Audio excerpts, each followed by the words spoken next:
मैं ऋषि कंसल आज आप सभी लोगों के सामने एक ऐसा वीडियो प्रेजेंट करने जा रहा हूं जिसको लेकर आज मार्केट में बहुत ज्यादा कंफ्यूजन है। डायरेक्ट सेलिंग इंडस्ट्री कैसे काम करेगी, कैसे काम नहीं करेगी, एक समस्या लोगों के मन में पैदा हो चुकी है कि डायरेक्ट सेलिंग इंडस्ट्री आगे काम करेंगी भी या नहीं करेंगी।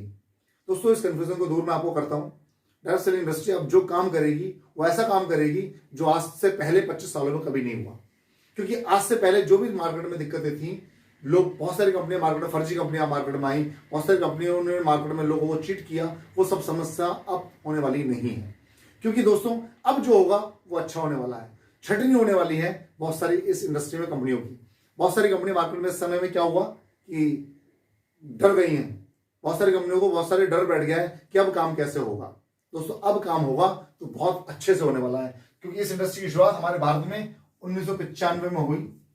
आज चल रहा है सर 2022।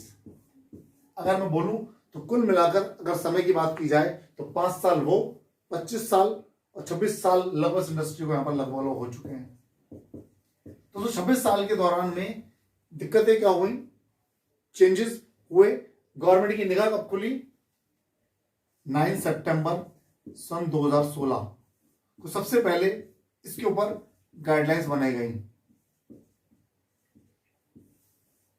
जब गाइडलाइंस हमारे भारत में जब आई, उस टाइम पर इस इंडस्ट्री को लेकर बहुत ज्यादा लोगों को पता नहीं था। उस टाइम पर अगर बात की जाए तो लगभग 21 साल गुजर चुके थे। दोस्तों, 21 साल तक किसी ने भी इस इंडस्ट्री की तरफ ध्यान लगाकर नहीं देखा। लोग चीट हुए और होते गए और होते गए। क्यों हुए? क्योंकि जब भारत में 1995 में भारत में कंपनियां स्टार्टिंग हुई तो सिस्टम क्या था? सिस्टम यह था कि हमारे भारत में जो भी कंपनियां जो ट्रेडिशनल व्यापार चला रहा था, इसे बोलते हैं ट्रेडिशनल बिजनेस, जो परंपरागत तरीके चला रहा था, उसको हमें यहां पर चेंज करना था। ट्रेडिशनल परंपरागत तरीका क्या था कि कोई भी एक कंज्यूमर, एक कस्टमर होता था, वो प्रोडक्ट लेने के लिए किसी ना किसी होलसेलर पर, रिटेलर दुकान से लेकर आता था,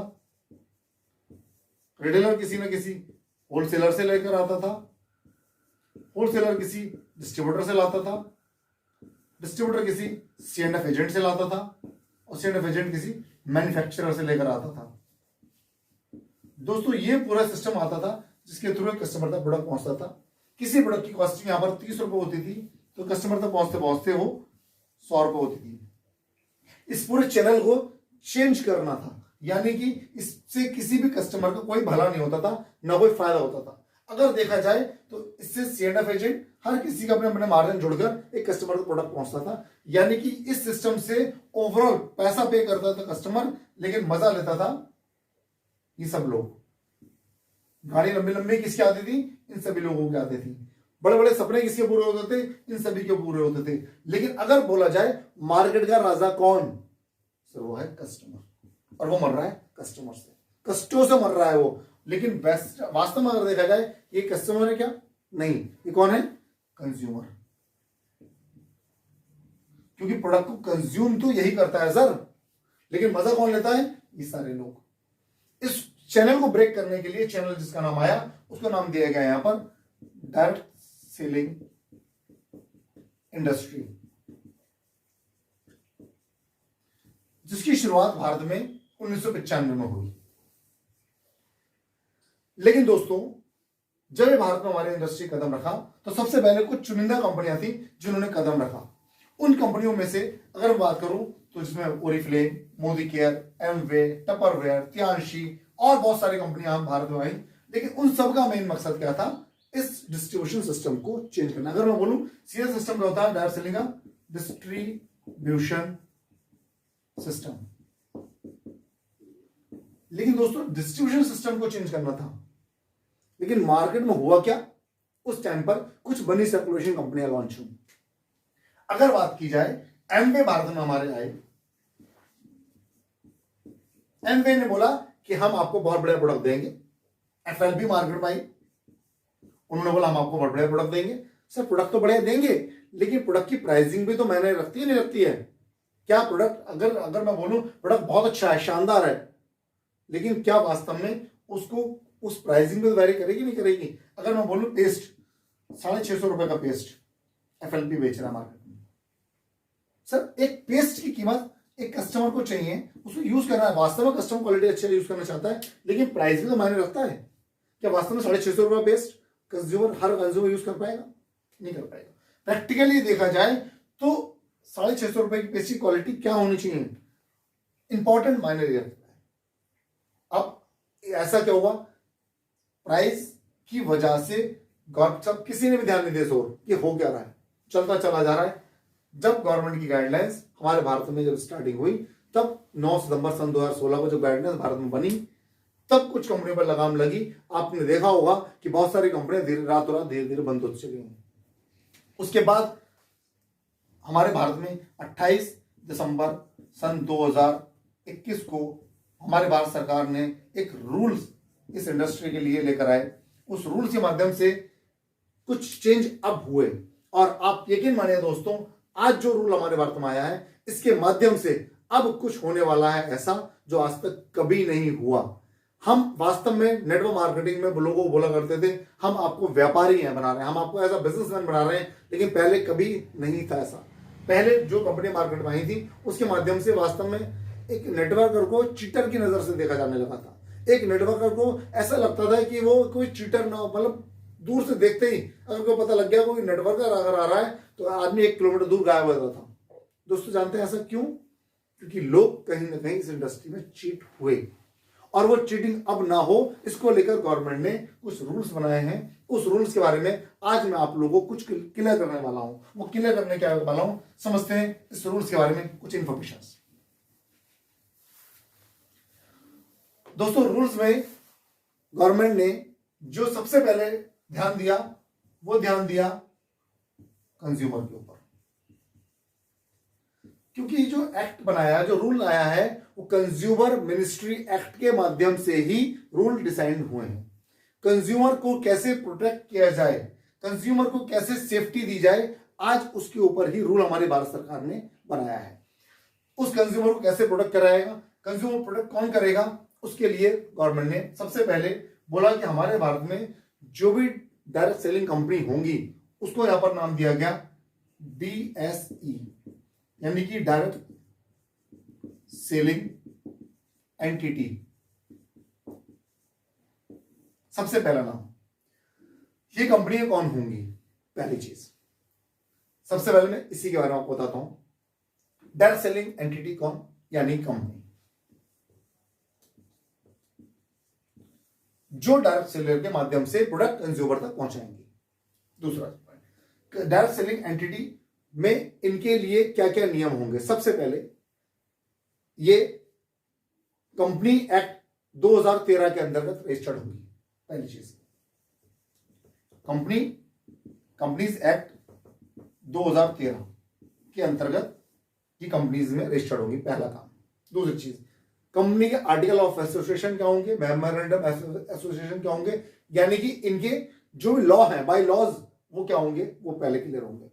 सेकेंड थिंग, कंपनी जो प्रोडक्ट मार्केट में मूव करेंगी उनकी R&D कंपनी खुद की अपनी होनी चाहिए, मैन्युफैक्चरिंग अपनी खुद की अपनी होनी चाहिए। ऐसा नहीं चलने वाला अब कि वो कंपनी इधर R&D किसी और की है, ठप्पा किसी और का लगा है और अपना प्रोडक्ट मार्केट में सरकारी है। अब ऐसा चलने वाला दोस्तों अब नहीं है। अब क्या होगा, अब सिर्फ और सिर्फ वही कंपनियां मार्केट में आएंगी जो मैन्युफैक्चरिंग कंपनियां हैं।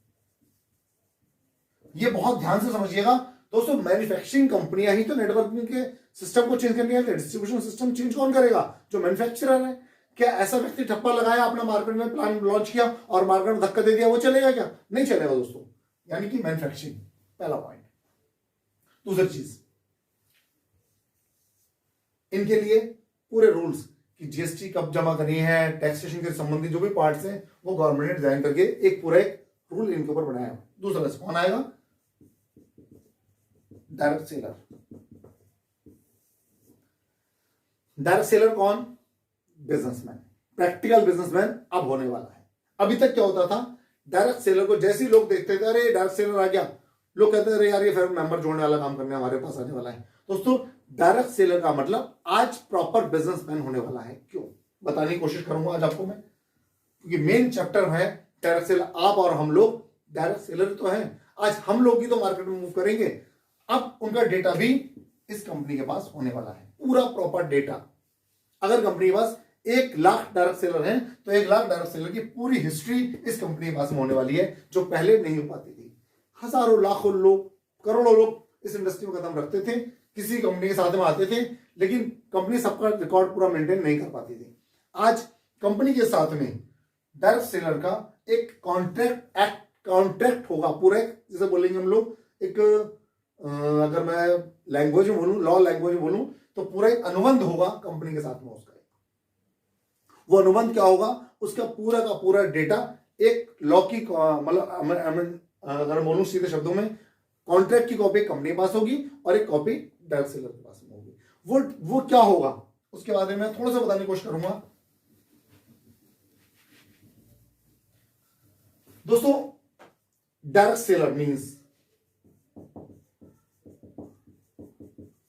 डायरेक्ट सेलर मींस क्या होगा, वो व्यक्ति, कोई भी वो व्यक्ति जो अपना व्यापार करना चाहता है, कंपनी के प्रोडक्ट एंड सर्विसेज को एक एंड कंज्यूमर तक पहुंचाने का काम करेगा, वो डायरेक्ट सेलर होगा।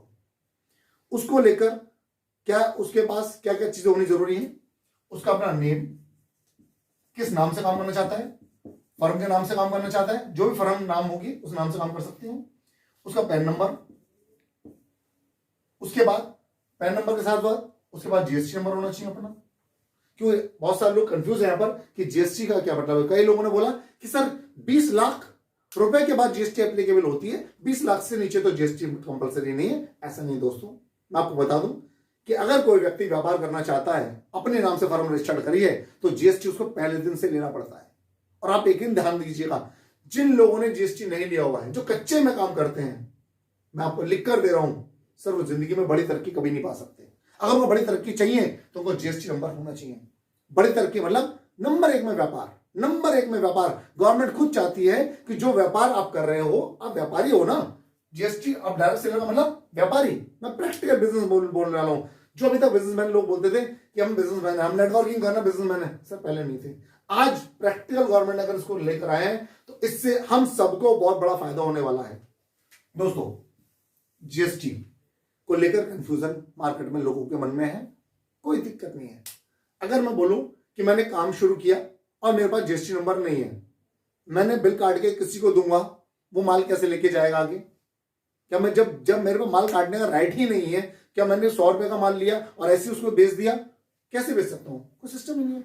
यहां पर पूरा सिस्टम जीएसटी का पूरा रिकॉर्ड। बड़ी अच्छी बात यह है कि कंपनी अपने साथ में रखने वाली है। नेक्स्ट पार्ट आता है मेरे पास में जीएसटी के बाद में, उनके पास में उनका पैन नंबर हो गया, जीएसटी नंबर हो गया, और वो जो कंज्यूमर को भी प्रोडक्ट देंगे, कोई भी इस तरीके से नहीं बेच सकता कि अगर मैं बोलूं सीधा कि जैसे एक प्रोडक्ट उसको बेचना है, वो डेमो करा के, लाइव डेमो होता ना, कुछ उल्टे सीधे तरीके से मार्केट में बेचते हैं, वैसे हम नहीं बेच सकते।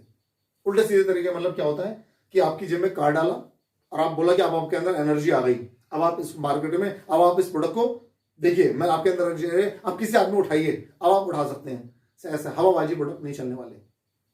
जिस प्रोडक्ट में दम होगा वही मार्केट में बिकने वाला है। मेरा पॉइंट सर समझने की कोशिश करिएगा कि आज अब कंज्यूमर चीट नहीं होगा। गवर्नमेंट ने वास्तव में जो कोशिश की है, पूरी जो कोशिशें की गई हैं, वो पूरी कोशिशें कंज्यूमर को सेफ करने के लिए की गई हैं।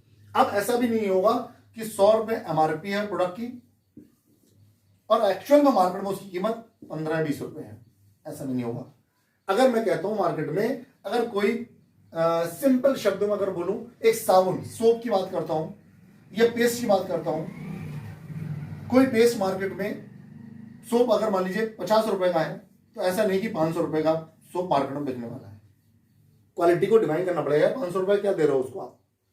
दूसरी चीज, अगर मैं कहूं पेस्ट की बात करूं, कोई मार्केट में 100 रुपए पेस्ट बिकता है, तो आप उसको 700-800 रुपए पेस्ट नहीं बेच सकते, नहीं चलेगा सर। अभी ये फॉर्मूला नहीं चलने वाला। यानी कि प्रोडक्ट की क्वालिटी थोड़ा बहुत ऊपर नीचे तो हो सकती है। अगर मैं ऐसा नहीं बोलूंगा कि एक मारुति कार और एक मर्सिडीज में ऑब्वियसली बात डिफरेंस तो होता ही है, लेकिन क्वालिटी देखनी भी तो चाहिए। पॉइंट समझिएगा सर। नेक्स्ट पार्ट पे आते हैं हम लोग। हमारा तीसरा पार्ट है सर कंज्यूमर। कंज्यूमर कौन? यानी कि वो व्यक्ति जो किसी अच्छे प्रोडक्ट को यूज करना चाहता है। कंपनियां अभी वो मार्केट से किसी प्रोडक्ट को लेकर आते हैं तो कोई प्रोडक्ट उसको 100 रुपए का प्रोडक्ट 100 रुपए का ही मिलता है, लेकिन यहां पर डायरेक्ट सेलिंग कंपनी के माध्यम से उसको 10% से लेकर 30% तक का डिस्काउंट मिलता है। कोई भी कंज्यूमर किसी भी कंपनी का, जरूरी नहीं है कि आप किसी भी कंपनी के साथ बाउंड हो गया। जैसे मान के चलिए नेटसप कंपनी का प्रोडक्ट वो यूज करता है, उसको वेस्टिज कंपनी का प्रोडक्ट पसंद आ रहा है, तो क्या वहां कंज्यूमर नहीं बन सकता? बन सकता है। उसको मोदी केयर का प्रोडक्ट पसंद आ रहा है तो क्या नहीं बन सकता? मोदी केयर का कंज्यूमर बन सकता है वो। ऐसा नहीं है कि पर्टिकुलर एक कंपनी के साथ बाउंड होकर वो रहने वाला है। कंज्यूमर किसी भी कंपनी का प्रोडक्ट मार्केट से ले सकता है और डिस्काउंट रेट पे ले सकता है। जो भी डिस्काउंट कंपनी का होता है, जो भी डिस्काउंट स्लैब होते हैं, उन स्लैब के माध्यम से उस कंपनी का प्रोडक्ट ले सकता है। बट गवर्नमेंट ने एक बहुत बड़ा पॉइंट बोला दोस्तों, जो लोगों को अभी समझ में नहीं आया, उसका नाम है पिरामिड स्कीम्स। दोस्तों पिरामिड स्कीम्स और मनी सर्कुलेशन स्कीम्स, तो इन चीजों को समझना बहुत जरूरी है। जो लोग आज कंफ्यूजन लोग समझ नहीं पाए, पहले क्या होता था, हम किसी व्यक्ति को सिस्टम में जोड़ते थे, वो आगे किसी और को जोड़ता था, वो आगे किसी और को जोड़ता था, यानी कि कंज्यूमर आगे मार्केट में एक दूसरे को सिस्टम में जोड़ दिया करते थे। लेकिन दोस्तों अब ऐसा नहीं कर सकते। कंज्यूमर किसी भी व्यक्ति को आगे अब नहीं जोड़ सकता। उसको प्रोडक्ट पसंद आ रहा है, उसको लग रहा है कि मुझे अच्छी चीज समझ आ रही है, बिजनेस हो चुका है, वो डायरेक्ट सेलर बने, जीएसटी नंबर अपना ले, प्रॉपर तरीके से वो जो भी टर्म्स कंडीशंस कंपनी की है उनको फुलफिल करे, प्रोडक्ट के बारे में प्रॉपर जानकारी ले कंपनी की, जो प्रोडक्ट उसको मार्केट में देना है। ऐसा नहीं कि प्रोडक्ट के बारे में जानकारी कुछ भी नहीं है और मार्केट में कुछ भी धुआंधार तरीके से आपने बेच दिया प्रोडक्ट, अब ऐसे भी नहीं चलेगा। यानी कि कंज्यूमर पहले जो काम करा करते थे, पहले यूज करा, अच्छा लगा, लोगों को बताया, आगे फर्दर वो किसी और को बताते थे, आगे फर्दर वो किसी और को बताते थे, यानी chain to chain system market में मल्टीप्लाई होता था, यानी कि पर्सन टू पर्सन एक दूसरे सिस्टम जुड़ते थे। लेकिन अब ऐसे नहीं है। अब क्या होगा, अब सिस्टम में जो हमारे डायरेक्ट सेलर हैं, यानी कि जो कंपनी से अटैच्ड है प्रॉपरली, वही आगे किसी को फर्दर सिस्टम में इंट्रोड्यूस कर सकते हैं, जिसके पास जो मैंने कंडीशंस बताई थी, GST number, pan number, properly conditions, email ID वगैरह जो भी चीजें हैं, वो जिस व्यक्ति के पास है उसको एग्जाम पास करना पड़ा करेगा आने के लिए, सिस्टम में एंट्री करने के लिए, जो पहले एप्लीकेबल नहीं हुआ करता था। दोस्तों मनी सर्कुलेशन स्कीम को गवर्नमेंट ने बहुत ध्यान दिया, क्योंकि आज वास्तव में जो मार्केट में लोग चीट हुए वो सिर्फ मनी सर्कुलेशन स्कीम की वजह से ही हुआ। कंपनी आई, कंपनी ने बोला सर 10,000 रुपए लगाओ, 1% डेली आएगा, 2 लोगों को जोड़ो, 1,000 आपका 10% का पेयर बनेगा, आपको पैसा आएगा। फिर क्या हुआ, फर्दर आप किसी को जोड़ेंगे, फिर पैसा आएगा, यानी पैसे के बदले पैसे की बात चल रही थी उस टाइम पर। कुछ कंपनियों ने बहुत चालाक थी, उन्होंने बोला ठीक है पैसे बदले पैसा नहीं है, हम एक काम करते हैं, हम 500 रुपए का प्रोडक्ट रख देते हैं, इसकी प्राइसिंग रख देते हैं 50,000 रुपए, 50,000 का प्रोडक्ट है, हमने प्रोडक्ट सामने लोग दे दिया, ये लोग जी पकड़ो प्रोडक्ट, और इस प्रोडक्ट के बदले वहां से 50,000 रुपए ले रहे हैं, लेकिन उसकी कीमत 50,000 रुपए नहीं थी, 500 रुपए थी। लेकिन उन्होंने अपना प्रोडक्ट को सरकारने के लिए वो मनी सर्कुलेशन स्कीम का सिस्टम बनाया अपना, वहां पर भी उसी वजह से गवर्नमेंट ने इन दोनों चीजों पर बैन लगाया है। लोग सोच रहे हैं कि नेटवर्क मार्केटिंग बंद होगा। सर अगर नेटवर्क मार्केटिंग बंद करनी ही होती गवर्नमेंट को तो रूल क्यों लेकर आते? इतना तो एक मतलब अगर मैं सिंपल बोलूं, हाँ अब वो काम कैसे अच्छे से हो सकता है उसको लेकर यहां पर चर्चा हो रही है पूरी। दोस्तों चर्चा होगी तभी यहां पर यकीन मानिएगा, तभी लोग बड़ा कुछ कर पाएंगे। यहां पर ये कंज्यूमर को लेकर गवर्नमेंट ने बनाया, कंज्यूमर को लेकर अब बाउंड नहीं कर सकते हम कहीं पर भी। जैसा होता है ना कि तुम इस कंपनी के अंदर जुड़ गए, अब तुम दूसरी कंपनी में नहीं जुड़ पाओगे, ऐसा नहीं होगा। वो रूल लागू होगा डायरेक्ट सेलर के लिए, क्योंकि डायरेक्ट सेलर पर्टिकुलर किसी कंपनी के साथ में अटैच्ड है।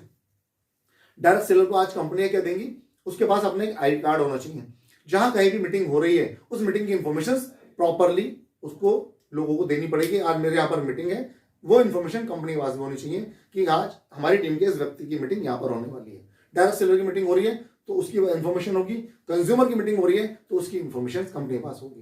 दोस्तों ये सारा इन्फॉर्मेशन का जो डेटा है जो पहले नहीं था अब वो हो गया है। मतलब अगर मैं बोलूं तो कागजी कार्रवाई लोगों के लिए थोड़ी सी बढ़ गई है, लेकिन इससे फायदा क्या होने वाला है, इससे अब कोई भी कंपनी, जैसा आपको लग रहा है किसी भी कंपनी की फर्जी कंपनी की मीटिंग कहीं चल रही है, आप सिर्फ एक कुछ मत करिए, एक आप वहां के थाने में आप जाइए और बोलिए इस नेटवर्क मार्केटिंग के नाम पर यहाँ पर लोग कुछ लोगों को चीट कर रहे हैं, आप एप्लीकेशन दीजिए, आप यकीन मानिएगा इतनी विकट तरीके से कार्रवाई होगी जो पहले कभी नहीं होती थी। लोग जैसे बोलते हैं ना कि चीट हो जाते थे, कभी भी कोई आदमी कंपनी आती थी, कोई भी पता कब चलता था जब कंपनी बंद होने की कगार पे आती थी कि साहब पूरे मुराद के अंदर या किसी भी शहर के अंदर बहुत सारी मतलब उस कंपनी ने लोगों को चीट कर लिया है और अब जाके लास्ट में पता लग पा रहा है। अब दोस्तों ऐसा नहीं होगा। अगर आपको लगता है कि कहीं भी कोई कंपनी आपको ऐसा मनी सर्कुलेशन स्कीम के नाम पर लोगों को लूटने के लिए आई है, आप तुरंत वहां के थाने में जाइए और एक एप्लीकेशन दीजिए, उस पर एक्शन होगा। और दोस्तों एक्शन ऐसा होगा कि वो व्यक्ति कंपनी के मालिक मतलब 2-4 दिन के अंदर पकड़े जाएंगे। दोस्तों आज जो मैंने आपको इन्फॉर्मेशन दी, इस इन्फॉर्मेशन के माध्यम से मुझे मालूम है आप सब लोग कुछ बड़ा करने वाले हैं और बड़ा करने के लिए इस इंडस्ट्री में आए हैं। मैं चाहता हूं कि आप सभी लोग इस इंडस्ट्री के माध्यम से अपने सपनों को पूरा करिए और जो आज अभी तक इस इंडस्ट्री में कभी नहीं हुआ, अगर जो कहते हैं ना कि अभी फिक्की की रिपोर्ट थी कि 2025 तक ये बिजनेस बहुत 68,000 करोड़ के आसपास पहुंचने वाला है। दोस्तों वास्तव में पहुंचेगा क्योंकि शुरुआत हो चुकी है और इस शुरुआत का अगर बोले बीड़ा उठाया है सबसे पहले भारत के अंदर किसी कंपनी ने, तो वो है नेटसर्फ। नेटसर्फ कंपनी ने एक ऐसा बीड़ा उठाया है कि अभी जो लॉ आया, रूल आया, उस रूल्स के ऊपर सबसे पहले उन्होंने इंप्लीमेंट किया और मार्केट में उन्होंने इस इंप्लीमेंट को लॉन्च किया। इसके बारे में कुछ इंफॉर्मेशन मैं अगले वीडियोस में आपको दूंगा, उन वीडियो को जरूर सुनिएगा। थैंक यू बस, थैंक यू दोस्तों, धन्यवाद।